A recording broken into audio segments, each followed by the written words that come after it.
বাংলাদেশের ভিতর দিয়ে ভারতের রেল কেন চলবে, হোয়াই, আমাদের বেনিফিটটা। আমরা তখনই বাংলাদেশের ভিতর দিয়ে ভারতের ট্রেন চালাবো। এমনকি যদি এমন হয় যে আমাদের বাংলাদেশের রেলওয়েটা বন্ধ করে দিয়ে সমস্ত রুটটা যদি আমরা ইন্ডিয়ান রেলওয়েকে দিয়ে দেওয়ার পর যদি আমাদের এখন রেলওয়ে মেনটেন করতে যে লাভ হচ্ছে তার চেয়ে 10 গুণ আমাদের লাভ হয়, তাহলে ভারতের ট্রেন অসুবিধা নাই তো। ভারতের ট্রেন ইন্ডিয়ান রেলকে দিলাম, দিয়ে আমাদের এখন যে রেল রুটগুলো রয়েছে সেটা ইন্ডিয়ান রেল চালালো। কিন্তু এখন যদি রেভিনিউ আসে যা তার 100 গুণ 10 গুণ রেভিনিউ আসলো, ইন্ডিয়াকে দিতে তো কোনো অসুবিধা নাই। অনেক দুনিয়াতে এরকম আছে। বাংলাদেশের ভেতর দিয়ে ভারতের রেল চললে সমস্যা কোথায় বলে মনে করেন? না, সমস্যা সব জায়গাতেই। প্রথমত বাংলাদেশের ভিতর দিয়ে ভারতের রেল কেন চলবে, হোয়াই, আমাদের বেনিফিটটা কী। আমরা তখনই বাংলাদেশের ভিতর দিয়ে ভারতের ট্রেন চালাবো। এমনকি যদি এমন হয় যে আমাদের বাংলাদেশের রেলওয়েটা বন্ধ করে দিয়ে সমস্ত রুটটা যদি আমরা ইন্ডিয়ান রেলওয়েকে দিয়ে দেওয়ার পর যদি আমাদের এখন রেলওয়ে মেনটেন করতে যে লাভ হচ্ছে তার চেয়ে 10 গুণ আমাদের লাভ হয়, তাহলে ভারতের ট্রেন অসুবিধা নাই তো। ভারতের ট্রেন ইন্ডিয়ান রেলকে দিলাম, দিয়ে আমাদের এখন যে রেল রুটগুলো রয়েছে সেটা ইন্ডিয়ান রেল চালালো।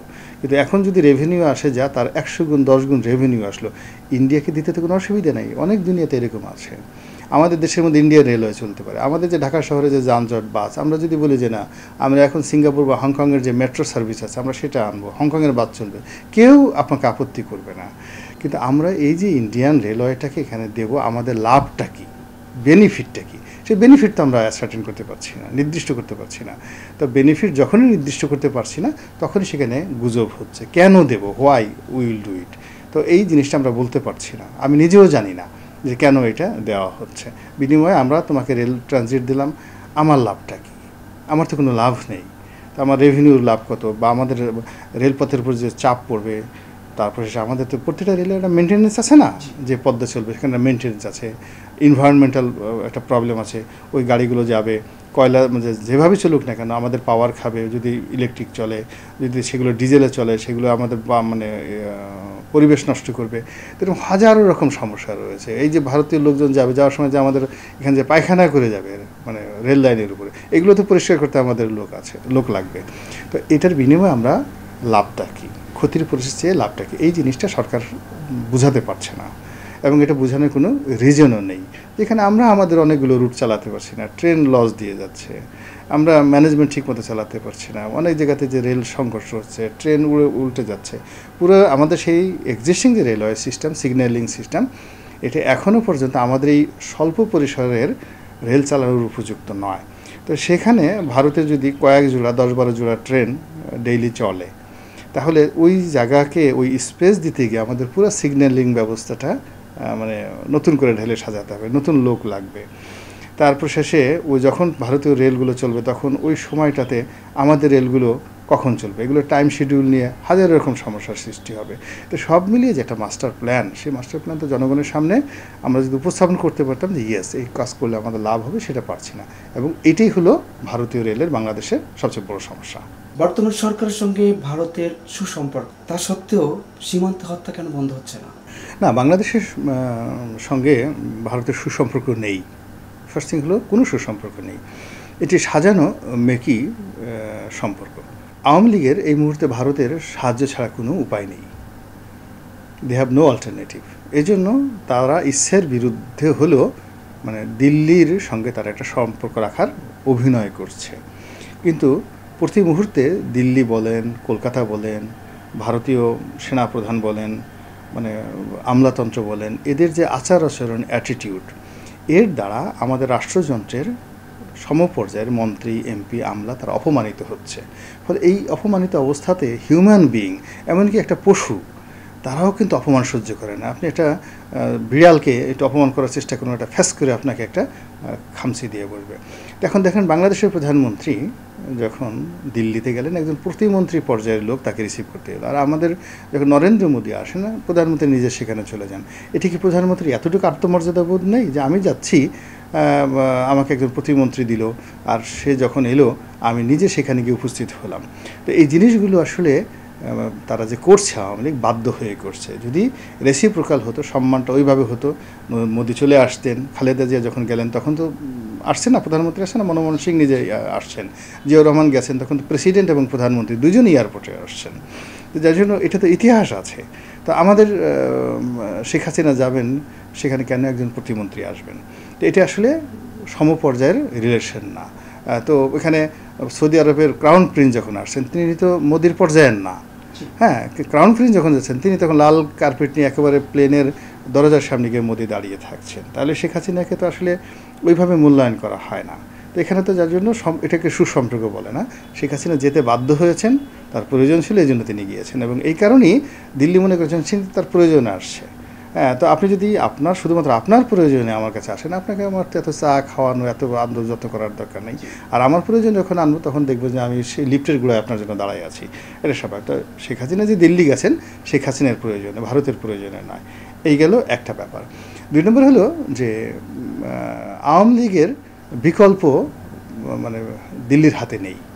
কেন দিল্লি বিএনপিকে কেনার চেষ্টা করেছে, জামাতকে কেনার চেষ্টা করেছে, আওয়ামী লীগের বিকল্পটা শক্তি দাঁড়া করার চেষ্টা করেছে বিভিন্নভাবে। সে 2009 থেকে আওয়ামী লীগের সঙ্গে তাদের খুব ধর্মমন সম্পর্ক নয়। যেখানে বঙ্গবন্ধু হত্যাকাণ্ডের সঙ্গে ঠিক সেই 75-এর ওই সময়টাতে এবং খন্দকার মুশতাকের সঙ্গে যেখানে রয়ের কানেকশন খোঁজা হয়, এবং যেখানে সরাসরি ওই সময় ভারতকে দায়ী করা হয় যে বঙ্গবন্ধু হত্যাকাণ্ডের সঙ্গে, জিয়া হত্যাকাণ্ডের সঙ্গে, মঞ্জুর হত্যাকাণ্ডের সঙ্গে ভারত সরাসরি জড়িত। তো কাজেই এখানে ভারতের সঙ্গে আওয়ামী লীগের একটা সুসম্পর্ক থাকবে এটা আশা করা যায় না। কিন্তু এবং যখনই ভারত যেটা করে সেটা হলো যারা ক্ষমতায় থাকে সবার সাথে ভারতের সুসম্পর্ক থাকে। বিএনপি যখন ছিল, জাতীয় পার্টি যখন ছিল, 111-এর ওরা ছিল, এমনকি মোশতাক সরকার ছিল, সবার সঙ্গে ভারতের সুসম্পর্ক ছিল। কিন্তু বঙ্গবন্ধুর সঙ্গে ভারতের সুসম্পর্ক ছিল না। এমনকি 96 সনে শেখ হাসিনার সঙ্গে ভারতের সুসম্পর্ক ছিল না, ক্ষমতায় থাকে। কিন্তু এই দুটো রেজিম ছাড়া 1996 থেকে 2001 এবং স্বাধীনতা যুদ্ধের অর্থাৎ 73 থেকে 75 পর্যন্ত এই দুটো সরকারের সঙ্গে ভারত রেকর্ড ব্রেক করে এই সম্পর্কটা রাখেনি, এবং তারাও রাখেনি।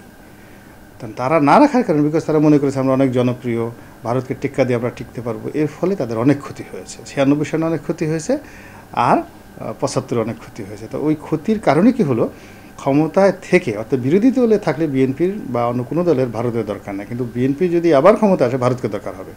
হ্যাঁ, এদের অনেকগুলো যাকে বলে এখানে গোয়েন্দা তৎপরতা থাকে। তো সেই কারণে আওয়ামী লীগ মানে ভারতের সাথে সম্পর্ক রক্ষা করছে, আর ভারত আওয়ামী লীগের কোনো বিকল্প পাচ্ছে না, তৈরি করতে পারছে না। তো না পারার কারণে বারবার দিদি দিদি বলে এই ইসের সাথে অনিচ্ছা সত্ত্বেও তারা এই আওয়ামী লীগের সাথে সম্পর্ক করতে বাধ্য হচ্ছে। ফলে this relation is not a good relation, it's a relation in demand, তারপরে it's a relation in necessity, it's a relation in the situation. অবস্থা ভেদে এই সম্পর্কটা তৈরি হয়েছে, কিন্তু এর মধ্যে কোনো নীতি নাই, নৈতিকতা নাই, আদর্শ নেই, প্রেম নেই, ভালোবাসা নেই। কিন্তু সীমান্ত হত্যা করে ভারত কি বোঝাতে চায়? না, সীমান্তে হত্যা করে ভারতে বোঝাতে চায় যে তারা যে আধিপত্যবাদ মানে ভয় দেখাতে চায়। আপনি আছেন না, আপনি অনেকের বাসায় আনেন, বাসায় এনে তাদেরকে খাওয়াতে চান, পড়াতে চান, কিন্তু সঙ্গে সঙ্গে আপনি যে জমিদার আর যাকে খাওয়াচ্ছে সে যে জমিদার নয়, এটা তো বোঝাতে হবে। এর জন্য হয় কি, আপনি আনুষ্ঠানিকতার মধ্যে এমন কিছু জিনিস রাখেন, খাবার টেবিলে বসলেন, দুজন পাশাপাশি বসতে, আপনাকে বড় গ্লাসটা দেওয়া হলো, তাকে ছোটো গ্লাসটা দেওয়া হলো। আপনার একজন চাকর আসছে, সে আপনাকে মাথায় বাতাস দিতেছে, আর আপনি যাকে আনছেন খাওয়ার জন্য তাকে বাতাস দিচ্ছে না। মানে আপনি দুজনের মধ্যে পাশাপাশি বসে নিজের যে সুপ্রিমেসি, সেই সুপ্রিমেসিটা আপনি শো করছেন। এটা আমাদের বাংলায় অহরহ হয়। চৌধুরী সাহেব দাওয়াত করেছেন তালুকদার সাহেবকে, এখন তালুকদার সাহেবকে দাওয়াতের টেবিলে বসে অপমান করতে হবে। এই অপমান করার জন্য চৌধুরী সাহেব ভালো করে জানে যে কীভাবে তাকে অপমান করা যাবে। হ্যাঁ, সে একটু পরে পানির পিক ফেলতেছে, তার জন্য লোক আসতেছে, হুক্কা টানতেছে, নিজের হুক্কাটা বড়, তার জন্য একটু ছোটো হুক্কা এনে দিতেছে, লোকজন বুঝতেছে যে দেয়ার ইজ এ ডিফারেন্স। তো এরকমভাবে আমরা বাংলাদেশের সঙ্গে ভারতের যে সম্পর্ক, এই সীমান্তে গুলাগুলি করে তারা দেখাচ্ছে যে না, দে আর সুপ্রিম, আমরা তাদের কোনো জবাব দিতে পারছি না। এই হলো ঘটনা, আর কিছু না। 1 জানুয়ারি 2024 চেঞ্জ টিভি পা রেখেছে সুরভিত 6 বছরে। সবার প্রতি নিরন্তর শুভেচ্ছা। changetv.press আগামী 1 জানুয়ারি তার প্রতিষ্ঠা বার্ষিকী। আমি এটা জেনে অত্যন্ত আনন্দিত। আমরা আশা করছি changetv.press মুক্তিযুদ্ধের পক্ষে তারা কথা বলবে, সত্যের পক্ষে কথা বলবে, নিরপেক্ষ বলে কিছু নেই, সবসময় সত্যের পক্ষে থাকবে এই প্রত্যাশা ব্যক্ত করছি। এর কলা কুশলী সবাইকে অভিনন্দন জানাচ্ছি, এর শ্রোতৃমণ্ডলীকেও অভিনন্দন জানাচ্ছি। 1 জানুয়ারির যেমন অভিনন্দন, একই সাথে চেঞ্জ টিভির প্রতিষ্ঠানের জন্য সবাইকে অভিনন্দন। চেঞ্জ টিভি প্রতিষ্ঠা বার্ষিকীতে আমরা এদেরকে ধন্যবাদ জানাই। চেঞ্জ টিভিকে উত্তরোত্তর সাফল্য কামনা করি।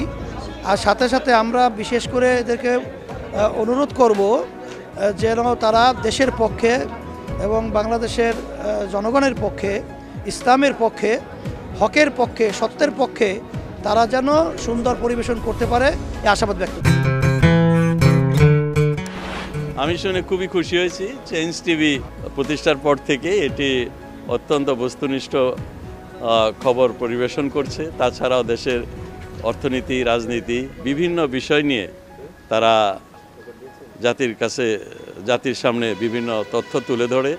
আমি মনে করি বাংলাদেশকে আরও উন্নত বিকশিত করার জন্য চেঞ্জ টিভি আরও অবদান রাখবে এবং বাংলাদেশে একটা অন্যতম গুরুত্বপূর্ণ একটা মিডিয়া হিসেবে প্রতিষ্ঠা লাভ করবে। 1 জানুয়ারি 2024 চেঞ্জ টিভি পা রেখেছে সুরভিত 6 বছরে। সবার প্রতি নিরন্তর শুভেচ্ছা। চেঞ্জ টিভি অসাধারণ সাফল্য অর্জন করেছে, সব কিছুর জন্য শুকর আলহামদুলিল্লাহ।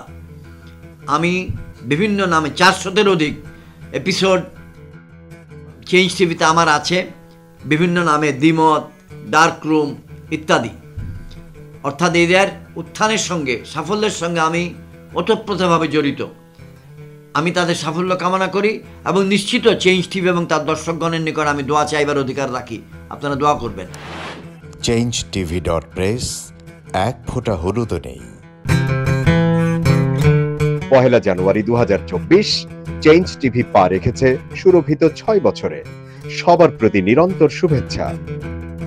চেঞ্জ টিভি 5 বছর থেকে আসলে বাংলাদেশে একটা বিকল্প গণমাধ্যম হিসাবে বাংলাদেশে কাজ করে যেতে পারছে। জনগণের যে অকুণ্ঠ সমর্থন এবং গ্রাহকদের, দর্শকদের তাদের যে ভালোবাসা, এই ভালোবাসা অটুট থাকবে এবং আরও বাড়বে এবং চেঞ্জ টিভি এইখানকার আসলে গণমাধ্যম, সত্যিকারের গণমাধ্যম হয়ে উঠবে, মানুষের মাধ্যম হয়ে উঠবে। মানুষের প্রতি গণতান্ত্রিক রাষ্ট্র গড়ার জন্যে আসলে যেই ধরনের রাজনৈতিক সংস্কৃতি এখানে গড়ে তোলা দরকার, সেইটার ক্ষেত্রে নিরলসভাবে কাজ করবে এই আশাবাদ ব্যক্ত করে তার সাথে যুক্ত সমস্ত কলা কুশলী, সাংবাদিক এবং শুভানুদ্দেশ সবাইকে আমাদের পক্ষ থেকে, আমার পক্ষ থেকে এবং রাষ্ট্র সংস্কারের আন্দোলনের পক্ষ থেকে শুভকামনা এবং শুভেচ্ছা জানাই, ভালোবাসা জানাই। changetv.press, এক ফোঁটা হলুদও নেই।